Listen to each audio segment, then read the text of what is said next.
পাকিস্তানের পররাষ্ট্র সচিব আমনা বালুচ বাংলাদেশে এসেছেন। আমাদের পররাষ্ট্র সচিব জনাব জসিমউদ্দিনের সাথে তার দ্বিপক্ষীয় বৈঠক হয়েছে। বালুচ আমাদের প্রধান উপদেষ্টার সাথেও দেখা করেছেন, কিন্তু মূল বৈঠকটা হয়েছে আমাদের তার কাউন্টারপার্ট আমাদের পররাষ্ট্র সচিবের সাথে। সেটা নিয়ে কিছু কথা বলতে চাই, এবং যেটা স্বাভাবিক হওয়ার কথা ছিল। এই বৈঠকে যা হয়েছে, যেসব কথা আমাদের সামনে এসছে, সেগুলো দুই দেশের সম্পর্ক নিরিখে সেটাকে আমরা কিভাবে দেখব, আমরা কি পেতে পারি, তারা কি পেতে পারে, কিভাবে আমরা এটা এগিয়ে নিয়ে যেতে পারি। কিন্তু পাকিস্তানের সাথে যে কোনো ধরনের এনগেজমেন্ট আমাদের দেশে এখন আসলে এই এনগেজমেন্টে মানে অলিখিতভাবে খুবই ভাইব্রেন্টলি প্রেজেন্ট থাকে ভারত। বাংলাদেশ তার পররাষ্ট্র নীতিতে এখন পাকিস্তানের সাথে কি করছে, চায়নার সাথে কি করছে, এগুলো আমরা চাই বা না চাই, ভারত এগুলোতে সিরিয়াসলি এনগেজড থাকে। যে কেউ ভারতের মিডিয়া খুললে দেখবেন আমরা বালুচ আসবেন তা না, তার আগে থেকেই তাদের এই ধরনের আলাপ আলোচনা চলছে। আর একটা জিনিস আমরা নিশ্চয়ই জানি, যারা খোঁজ খবর রাখি, যে এটা শুধুমাত্র সচিব এসছেন তা নয়, পাকিস্তানের পররাষ্ট্রমন্ত্রী, যিনি আবার উপপ্রধানমন্ত্রীও, তার বৈঠকও, তার সফরও ফাইনালাইজড হয়েছে। 27 এবং 28 এপ্রিল তিনি বাংলাদেশ সফর করছেন। এবং বলা বাহুল্য, প্রত্যেকটা খবর ভারতের তীব্র জ্বলুনি তৈরি করে। ভারত জ্বলছে। কেন জ্বলছে ভারত? আসবো সেই প্রসঙ্গে। তার আগে একটু এই বৈঠকে কি হলো। আমাদের পররাষ্ট্র সচিব একটা ব্রিফিং করেছেন, খুবই চমৎকার একটা ব্রিফিং। আমি পুরোটা শুনলাম। সেখানে তিনি খুব বিস্তারিতভাবে জানিয়েছেন পাকিস্তানের সাথে আসলে আমরা কি কথা বলেছি, কি চেয়েছি, তারা কি বলেছে। প্রাথমিকভাবে যেটা আমরা জানলাম, যে অনেকগুলো ক্ষেত্রে সহযোগিতা নিয়ে আলাপ আলোচনা শুরু হয়েছে। আসলে আলাপ আলোচনা শুরু হওয়া দরকার, কারণ পাকিস্তানের সাথে আমাদের আলাপ আলোচনাই ছিল না। মিস্টার জসিমের বরাতেই জানলাম এটা 15 বছর পর এই বৈঠকটা হলো। সচিব পর্যায়ে বৈঠক প্রতি বছর হবার কথা ছিল। সর্বশেষ বৈঠকটি হয়েছে 2010 সালে, মানে 15 বছর এটা ঠেকিয়ে রাখা হয়েছে। মানে পাকিস্তানের সাথে কি আমরা যুদ্ধ করছিলাম নাকি ওই সময়ে? আরেকটা তথ্য তার কাছ থেকে জানা গেল, সেটা হচ্ছে আরেকটা এরকম প্রতি বছর বৈঠক হবার মতো আরেকটা কমিটি আছে, এটা হচ্ছে জয়েন্ট ইকোনমিক কমিশন। সেটা আরও আগে সর্বশেষ বৈঠক হয়েছে, 21 বছর আগে 2004 সালে সর্বশেষবার এই বৈঠকটা হয়েছিল। তাহলে যেটা দাঁড়ালো, পাকিস্তানের সাথে সম্পর্ক একেবারেই ছিন্ন করার মতো জায়গায় বাংলাদেশ চলে গিয়েছিল। কিন্তু কি হয়েছিল বাংলাদেশের সাথে? পাকিস্তানের সাথে কি আদৌ বাংলাদেশের কোনো সমস্যা হয়েছিল? আমি আওয়ামী লীগের সময় এটুকু মনে করতে পারি, যখন জামায়াতে ইসলামীর নেতাদের যুদ্ধাপরাধ বা মানবতা বিরোধী অপরাধের দায়ে বিচার হচ্ছিল, তখন পাকিস্তান কিছু প্রতিক্রিয়া দেখিয়েছে। কিন্তু এগুলো তো কোনো ব্যাপার নেই, যেন সম্পর্ক ধ্বংস হয়ে যায় না। টার্কি একই সময়ে প্রতিক্রিয়া দেখিয়েছিল একই বিষয়ে। টার্কির সাথে তো দুর্দান্ত খাতিরের পর সরকার তৈরি করার চেষ্টা করেছে, এবং সেটা হয়েছেও। তাহলে আসলে পাকিস্তানের সাথে সম্পর্ক না থাকাটা মূলত কি, কেন, সেটা আমরা বুঝতে পারি। শেখ হাসিনার প্রভু ভারত চেয়েছিল।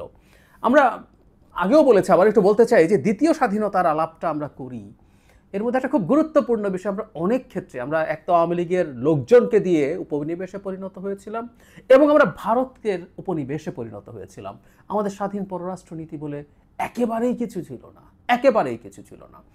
ভারত যা চেয়েছে তাই হয়েছে। ভারত চেয়েছে পাকিস্তানের সাথে সম্পর্ক তলানিতে নিয়ে যেতে হবে, তলানিতে নিয়ে যাওয়া হয়েছে।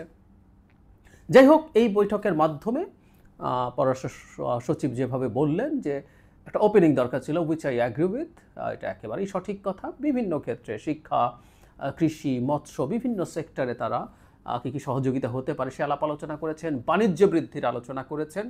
যোগাযোগ যাতে আরও সরাসরি করা যায়, আমাদের সমুদ্র যোগাযোগ সরাসরি শুরু হয়েছে আমরা জানি, যেটা বাংলাদেশে পাকিস্তানের জাহাজ সরাসরি আসা নিয়ে প্রচুর শোরগোল ভারতে হয়েছে। অ্যাট দ্য সেম টাইম আমরা এটাও জানলাম যে বিমান যোগাযোগও সরাসরি করার জন্য আলাপ আলোচনা চলছে। সামরিক ক্ষেত্রে সহযোগিতার আলাপ এসছে, সেটা হলো এটা অলরেডি আছে, দুই পক্ষের ট্রেনিং, এবং অন্তত একটা অস্ত্র কেনার কথা তো আমরা জানি, আমাদের আর্টিলারি শেল কেনা হয়েছিল। এরকম আরও যত, এখানে আসেনি আলাপ, কিন্তু আমরা এই আলাপও দেখেছি যে বাংলাদেশ পাকিস্তানের কাছ থেকে মাল্টিরোল ফাইটার কিনতে চায়। কেনা হবে কি না হবে ডিফারেন্ট আলোচনা, কিন্তু এই আলাপগুলো হচ্ছে। এবং এখানে উল্লেখ করা হয়েছে আমাদের অত্যন্ত উচ্চ পর্যায়ের একটা সামরিক প্রতিনিধি দল, ইয়াস, একজন লেফটেন্যান্ট জেনারেলের নেতৃত্বে একটা সামরিক প্রতিনিধি দল পাকিস্তান সফর করেছিল। তো পাকিস্তানের সাথে যতটা সম্ভব বাণিজ্য বাড়ানোর আলাপ চলছে, এই আলাপগুলো চলা দরকার আছে। আমাদের সম্পর্ক নতুন করে আবার আমরা তৈরি করছি, সেই জিনিসটাই চেষ্টা হচ্ছে। তাকে সাংবাদিকরা নানান রকম প্রশ্ন করেছেন, বাংলাদেশ কি ওদিকে বেশি ঝুঁকে যাচ্ছে কি না ভারতের সাথে সমস্যার ফলে, তিনি ডিপ্লোম্যাটিক জবাব দিয়েছেন। এটাই তার জায়গা থেকে করা দরকার, তিনি সরকারের একজন ডিপ্লোম্যাট, সো উনি ডিপ্লোম্যাটিক জবাব দিয়েছেন, আমি ওদিকে যাচ্ছি না। এখন প্রশ্নটা হচ্ছে কি দাঁড়ালো ব্যাপারটা, কেন ভারতের এত গাত্রদাহ, ভারত এত জ্বলছে।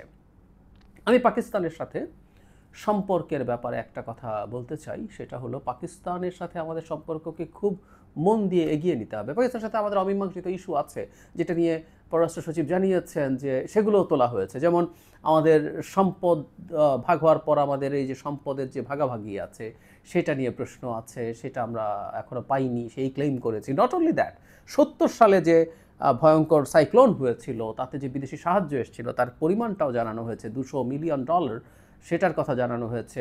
আর আটকে পড়া যে সম্পদ আমরা পাই সেই অ্যামাউন্টটা 4.32 বিলিয়ন বা 4 বিলিয়ন, দুটো অঙ্ক আছে, সেটা তিনি জানিয়েছেন, সেগুলো আছে। শুধু সেটাই না, পাকিস্তানের ওই সময়কার যে জেনোসাইড ছিল সেই জেনোসাইডের জন্য ক্ষমা চাওয়ার আলাপটাও বাংলাদেশ তুলেছে। সো তারা যেটা বলছেন, উইচ আই অ্যাগ্রি অ্যাগেইন, সেটা হচ্ছে যে বাংলাদেশ পাকিস্তানের সম্পর্ক যদি একটা ভালো বা শক্ত ভিত্তির ওপরে দাঁড়াতে হয়, সলিড ফাউন্ডেশন শব্দটা তিনি বলেছেন, এটার উপরে যদি দাঁড়াতে হয় তাহলে অবশ্যই এই আনরিজলভড ইস্যুগুলো রিসলভড হতে হবে। আমিও তাই মনে করি। আটকে পড়া পাকিস্তানিদের কথা আসলো, আমি এই জায়গায় একটু কনফিউজড আছি। তিনি এখন একটা সংখ্যা বলছেন, যতদূর আমি জানি যারা পাকিস্তানি আছেন তারা বাংলাদেশের নাগরিকত্ব চেয়েছেন এবং প্রায় সবার সম্ভবত নাগরিকত্ব হয়ে গেছে। এর মধ্যে 3 লাখের বেশি একটা সংখ্যা তিনি বলছেন, আমি জানি না এটা কোত্থেকে এসছে। আমি এই প্রসঙ্গে একটু অফ রেকর্ড হলেও বলে রাখি, যদি কোনো রকম কোনো মানুষ সেখানের বাংলাদেশের পূর্ণাঙ্গ নাগরিকত্ব চান, তাদেরকে নাগরিকত্ব পূর্ণাঙ্গভাবে দিয়ে দেওয়া উচিত ইমিডিয়েটলি। অকল্পনীয় বর্বরতা, অসভ্যতা, আমি শব্দগুলো সজ্ঞানভাবে ব্যবহার করছি, আমরা দেখিয়েছি এই মানুষগুলোর প্রতি। এই মানুষগুলো আমাদের এই রাষ্ট্রের অংশ, তৃতীয় প্রজন্ম এখন এখানে বেশ অ্যাডাল্ট হয়ে গেছে, সুতরাং এরপর আসলে এসব নিয়ে আলাপ হতেই পারে না। যাই হোক, তো আনরিজলভড ইস্যু নিয়েও কথা হয়েছে, সব কিছু মিলে বাংলাদেশ একটা ব্যালান্সড একটা বৈঠক হয়েছে এবং আমাদের এই জিনিসগুলো চলতে হবে। এখন সেই ভারত কিভাবে দেখবে, ওই যে বলছি, ভারত রিপিটেডলি সে তার মতো করে চাইছে সেরকম হোক, এবং ভারত চায় না এমন একটা আলাপও হয়েছে, সেটা ব্রিফিংয়ে শুনলাম, সার্ককে পুনরুজ্জীবিত করার আলাপ, যেটা ভারত একেবারেই শুনতে পারে না। সুতরাং পাকিস্তানের সাথে বাংলাদেশের সম্পর্ক হওয়া অনেক দিক থেকে ভারতের জন্য প্রবলেম। 1 নম্বর প্রবলেম হচ্ছে বাংলাদেশকে তো সে কলোনি হিসেবে দেখতে চায়, একটা করদ রাজ্য হিসেবে দেখতে চায়, যার কোনো স্বাধীন ফরেন পলিসি থাকবে না, সে ভারত যা বলবে তাই করবে। সুতরাং ভারতের সেই ইগো সিভিয়ারলি হার্ট হয়েছে, এবং পাকিস্তানের মতো দেশকে ভারত চায় তার জায়গা থেকে যত বেশি চাপে রাখা যায়, সেটা তার অভ্যন্তরীণ রাজনীতির জন্য খুব জরুরি। এখন বাংলাদেশ যদি পাকিস্তানের সাথে সম্পর্ক তৈরি করে, সে দেখতে পায় যে তার একটা কলোনি স্বাধীন দেশের মতো আচরণ করছে, এটা প্রবলেম। পাকিস্তানের সাথে বাণিজ্য যত বেশি বাড়বে, ভারতের প্রবলেম আছে। আমরা সত্যিকার অর্থে পাকিস্তানের সাথে যদি বাণিজ্য সম্পর্ক বাড়াতে পারি, অনেক কিছুই আমরা পাকিস্তানের কাছ থেকে পেতে পারি, যেটা ভারতের সাথে খুবই কম্পিটিটিভ। আমি আগেও একদিন বলেছি, আবার একটু যোগ করে রাখি, পাকিস্তানের ওপরে এতদিন কিন্তু একটা নন ট্যারিফ ব্যারিয়ার বসিয়ে রাখা হয়েছিল। পাকিস্তান থেকে যত কন্টেইনার আসবে সেগুলো ম্যানুয়ালি চেক করতে হবে। ফলে আপনি যদি পাকিস্তান থেকে কিছু আনেন, ওটা পড়ে থাকবে, ওটা ম্যানুয়ালি চেক হবে। এসব করতে করতে ইম্পোর্টাররা পাকিস্তান থেকে ইম্পোর্ট করতে বা পাকিস্তানের এক্সপোর্টাররাও ইন্টারেস্টেড ছিলেন না। কিন্তু এখন সেই নন ট্যারিফ ব্যারিয়ারটা তুলে নেওয়া হয়েছে, এবং এখন পাকিস্তান থেকে যেহেতু সরাসরি জাহাজ আসছে, আমাদের বাণিজ্য বাড়ছে, বাণিজ্য বাড়বে, বাড়া উচিত, বাড়তে হবে। এটা ভারত মেনে নিতে পারবে না, কারণ বাংলাদেশ পাকিস্তানের সাথে বাণিজ্যের কারণে যদি অনেক কিছু পাকিস্তান থেকে নিতে শুরু করে, তার বাণিজ্যিক ক্ষতি আছে। সে চায় বাংলাদেশ সব কিছুর জন্য তার উপরে পুরোপুরি ডিপেন্ডেন্ট হয়ে থাকুক, সো দ্যাট সে যে কোনোভাবে তার পলিসিকে ম্যানিপুলেট করতে পারে। সেটা হয়েছে। একই সাথে যখন ওই যে সার্ক নিয়ে আলাপ যত বাড়ছে, ভারতকে বাদ দিয়ে বাংলাদেশ, পাকিস্তান সহ আরও কোনো দেশ মিলে কোনো একটা রিজিওনাল কোঅপারেশন শুরু করে কি না, এই ঝুঁকি তার সে ফিল করে কিছুটা হলেও। কারণ ভারত কোনোভাবেই চায় না কোনো মাল্টিল্যাটারাল অর্গানাইজেশন, বহুপাক্ষিক কোনো অর্গানাইজেশন ঠিকমতো ফাংশন করুক, এটা অন্তত তার রিজিয়নে সে চায় না। ব্রিক্সের মতো প্রতিষ্ঠানেও ভারত কতটুকু চায় সেটা নিয়ে ডিবেট আছে, কিন্তু তার রিজিয়নে সে চায় না, কারণ সে এই জায়গায় চায় প্রত্যেকের সাথে বাইল্যাটারাল আলাপ আলোচনা করতে। মাল্টিল্যাটারাল মানেই হচ্ছে তার সক্ষমতা কমে যাওয়া। সো এই সমস্যা আছে। সব কিছুর পরও যেটা সবচেয়ে জরুরি ব্যাপার, সেটা হলো আমি মনে করি ভারত এই ভয়টা নিশ্চিতভাবেই পায়, যেটা আমি আবার বলছিলাম, ডক্টর ইউনূস সরকারের এইটাই সবচেয়ে বড় কাজ বলে আমি মনে করি। ওই জিনিসের দাম কমেছে, ঈদযাত্রা ভালো হয়েছে, এগুলো সব যে সরকারের পুরোপুরি ক্রেডিট নট নেসেসারিলি, ওই আলাপনে আজকে ঢুকছি না।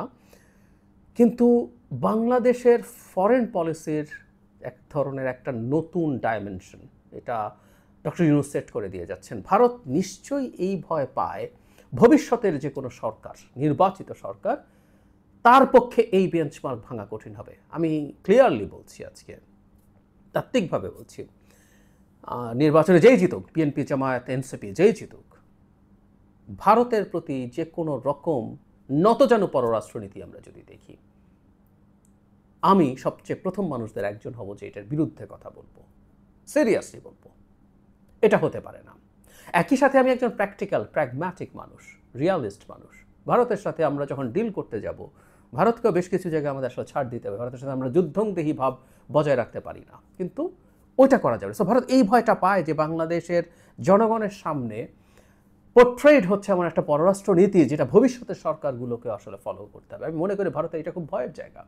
আর আমাদের আসলে এই বার্তাটা দিয়ে যেতে হবে যে ভারতের সিকিউরিটি কোনো রকম কোনো ক্ষেত্রে সিকিউরিটি থ্রেটেন না করে, আই রিপিট, ভারতের কোনো রকম কোনো সিকিউরিটি থ্রেট তৈরি না করে বাংলাদেশ যে কারোর সাথে যে কোনো রকম সম্পর্ক করবে, রাখবে, তার যেখানে যেখানে বেনিফিট আছে সেখানে সেখানে রাখবে। একদম সোজা সাপটা কথা।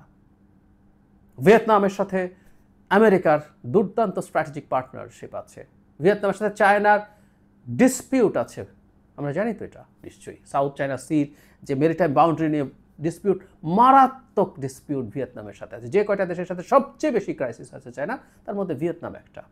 কিন্তু ভিয়েতনামের সাথে চায়নারও বিজনেস এবং আদার সম্পর্ক অত্যন্ত শক্তিশালী। আমেরিকা এটা খুব বেশি পছন্দ করে না, কিন্তু ভিয়েতনাম তার জায়গা থেকে এটা রক্ষা করছে। কিন্তু আমেরিকা যেহেতু ভারত না, সে সেটার জন্য বুলি করে বেড়ায় না সারাক্ষণ। এভাবেই চলবে। এমনকি ভারতের কথা যদি বলি, আমেরিকার বিরাট আলাই, কোয়াডের মেম্বার, আমেরিকা কি, ভারত কি S-400 কেনে নাই আমেরিকার চাপকে সরিয়ে রেখে? রাশার তেল কেনে নাই? রাশার যে ওয়ার মেশিনের ফাইন্যান্সিং হলো মূলত চায়না এবং ইন্ডিয়ার তেল কেনার কারণে এটা সবচেয়ে বেশি পটেনশিয়েটেড হয়েছে। যতদূর ইউরোপে কমেছে, সেটা এরা কিনে টিনে সেটাকে অনেক বেশি করে ফেলেছে। ভারত রীতিমতো সস্তায় রাশিয়ান তেল কিনে সেটা আবার ইউরোপে এক্সপোর্ট করে বিরাট বাণিজ্য করেছে।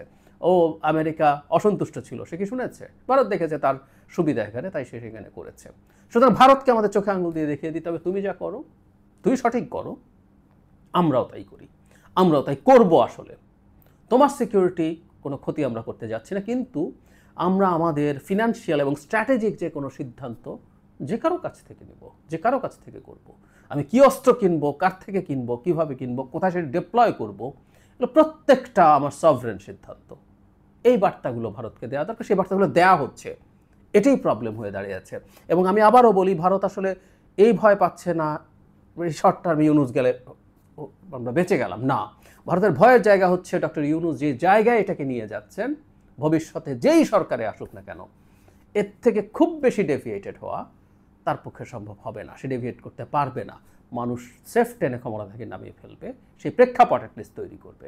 এবং আমরাও প্রচুর মানুষজন আছি যারা এগুলো নিয়ে তখনও শোরগোল করব। এটাই ভারতের জ্বলনের কারণ। এবং এটা তো শুধু সচিব না, জমে পদ দেখার মতো। এরপর প্রধানমন্ত্রী এবং পররাষ্ট্রমন্ত্রী একই ব্যক্তি, তিনি আসছেন, কোনো একদিন প্রধানমন্ত্রী আসবেন, বা আমাদের প্রধান উপদেষ্টা পাকিস্তান সফর যেতে পারেন, যেমন তিনি চীনে গেলেন। ভারতের মোদি গোস্বা করেছেন, আমাদের প্রধান উপদেষ্টা যেতে চেয়েছিলেন, যাবে না, তারা ভেবেছে তারপরও আমরা তার হাতে পায়ে ধরে মান ভাঙিয়ে আগে ভারতে যাব, তারপর অন্য কোথাও না। ই ডিডন্ট কেয়ার, অ্যান্ড রাইটলি। চায়নায় গেলেন, পাকিস্তানের সাথে সম্পর্ক তৈরি করছেন। এগুলো তাদের তীব্র গাত্রদাহ তৈরি হবারই কারণ আছে। তাদের গাত্রদাহ হোক, ভারতের এই গাত্রদাহ দেখা পছন্দ করছি। আরেকটু আলাপ করব পরে আরেকটা ভিডিওতে। ভারত আসলেই আরও কিছু পদক্ষেপ তারা নেবে। বাংলাদেশের সাথে তারা সম্পর্ক স্বাভাবিকীকরণের দিকে যাবে না। এবং আমি মনে করি এই ক্ষেত্রে নরম না হয়ে বাংলাদেশের টাফ হওয়াটাই বরং ভারতকে তার জায়গায় নমনীয় হতে সাহায্য করবে। বাংলাদেশ সরকার, আমাদের প্রধান উপদেষ্টা চায়না সফর করা এবং সেখানে গিয়ে একটু ইঙ্গিতপূর্ণভাবে হলেও, বিজনেসকে ইঙ্গিত করেও সেভেন সিস্টার্সের কথা তোলা, এই জিনিসগুলো মোদিকে এক ধরনের বাধ্য বললে খারাপ শোনায়, একটু মোটিভেট করেছে, এভাবে বলি, বিমস্টেকে সাইডলাইনে বসার জন্য ইন্সপায়ার করেছে, মোটিভেট করেছে। সো বাংলাদেশ তার জায়গায় ঠিক থাকুক, এই পলিসি কাজ করছে। আমার মনে হয় সরকারের এই জায়গায় থাকা দরকার, এবং ভবিষ্যৎ সরকারগুলোরও একই রকমভাবেই ভারতের সাথে আচরণ করা দরকার।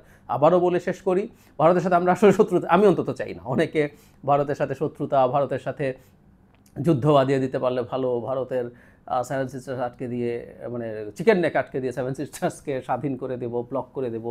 আমি বহুবার বলেছি বাংলাদেশের এই সরকার এবং ভবিষ্যতে যে কোনো সরকার ভারতের এই ধরনের সিকিউরিটি থ্রেটগুলোকে কোনোভাবেই প্রশ্রয় দিতে পারে না এবং এই আলাপগুলো কোনোভাবেই সামনে আনতে পারে না। এবং ভারতের সাথেও আমরা একটা সত্যিকার অর্থেই দেনা পাওনার রিলেশনশিপ চাই, একটা ভালো রিলেশনশিপ চাই। আমাদের উত্তেজনা ডিএসকালেট করুক, কিন্তু প্রধান বা বলতে গেলে একমাত্র করণীয় আছে ভারতের, কারণ ভারতই আমাদের সাথে সম্পর্কটাকে এই জায়গায় নিয়ে গেছে এবং এখনও তাদের মধ্যে এই রিয়েলাইজেশন দেখছি না। সুতরাং এগুলো তাদের আনতে হবে। আমি আশা করি ভারতের সিভিল সোসাইটি, ভারতের সাধারণ নাগরিকরা অন্তত চেষ্টা করবেন এই ব্যাপারে তাদের সরকারের উপর চাপ তৈরি করতে।